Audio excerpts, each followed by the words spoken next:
Today's program is brought to you by OTCStockShark.com. For the latest and greatest OTC and Pink Sheets information, sign up for your account at OTCStockShark.com. Thank you for tuning in to TBC Today. I'm Brandon Vincent. And I'm Angelina Soriano. In today's U.S. news, what does it tell us that female soldiers deployed overseas stop drinking water after 7 p.m. to reduce the odds of being raped if they have to use the bathroom at night? Or that a soldier who was assaulted when she went out for a cigarette was afraid to report it for fear she would be demoted for having gone out without her weapon?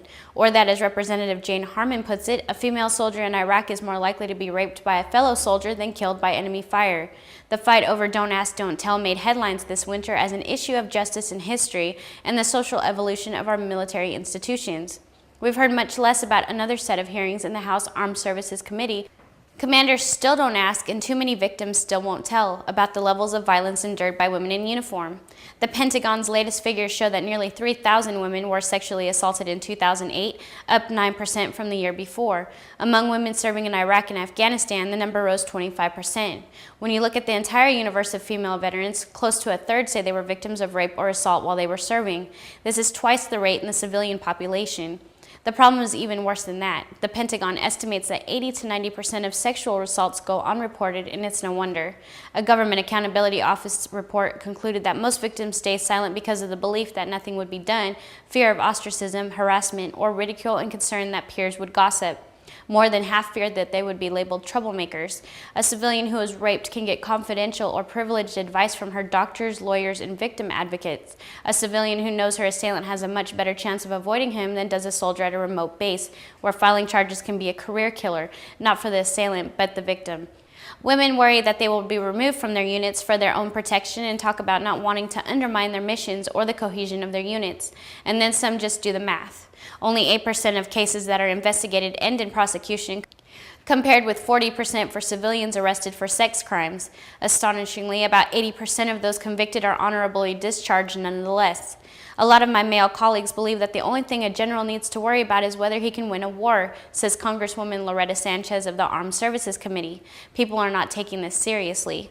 Commanding officers in the field are not understanding how important this is. But there are some signs that both Congress and the Pentagon are getting serious about the problem. It is not possible for victims to seek medical treatment without having to report the crime to police or their chain of command. More field hospitals have trained nurse practitioners to treat the victims. More bases have rape kits. Sanchez says, I believe that our leadership at the very top is beginning to realize that they need to be proactive. Thanks again, Angie.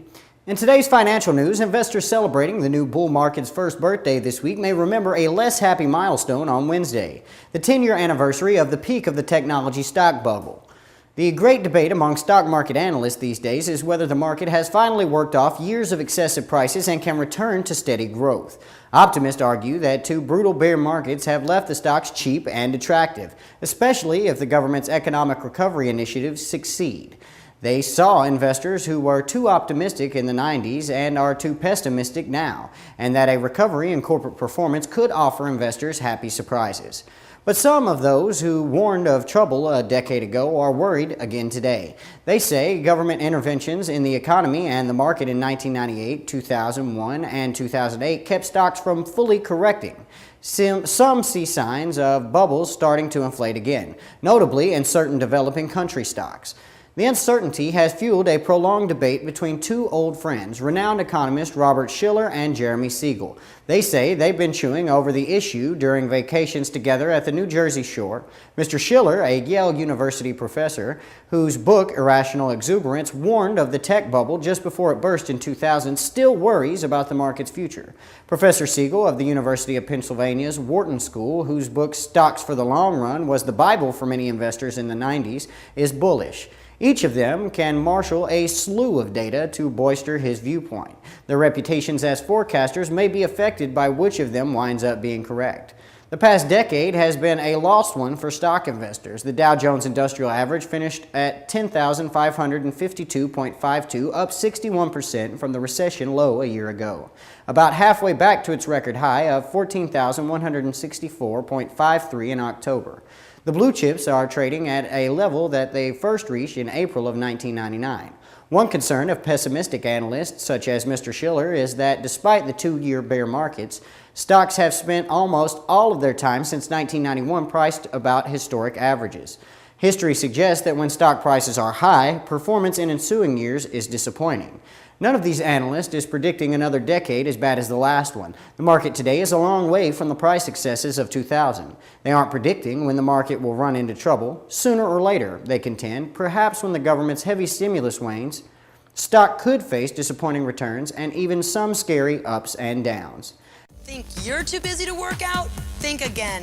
Now there's the Ab Circle Pro, the fastest, easiest way to lose those love handles and get the sexy sculpted body you've always wanted. The secret is the Ab Circle Pro combines cardio and abs to burn fat, while its unique friction-free track uses the momentum of gravity to target your entire midsection in a full circular motion, firing your core like no other machine has ever done. Best of all, it's fun and easy and takes just 3 minutes a day. And now, through this exclusive TV offer, the Ab Circle Pro can be yours to try in your home for 30 days for just $14.95. And if you call within the next 10 minutes, we'll send you Jennifer Nicole Lee's complete Lose Your Love Handle system, which includes our 3-minute express workout and nutritional guide, absolutely free. Call 1-800-310-1646 to try Ab Circle Pro for $14.95 plus shipping with credit card order. Call now for a free upgrade to priority processing. That's 1-800-310-1646.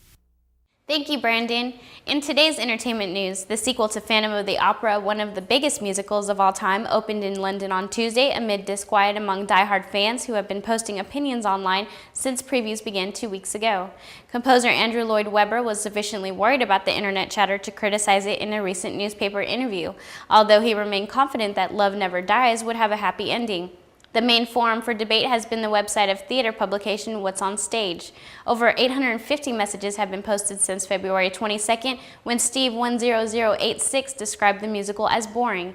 Not all of the contributions have been negative, however, and many authors had not been to see the show. The West End Wingers blog retitled the show Paint Never Dries.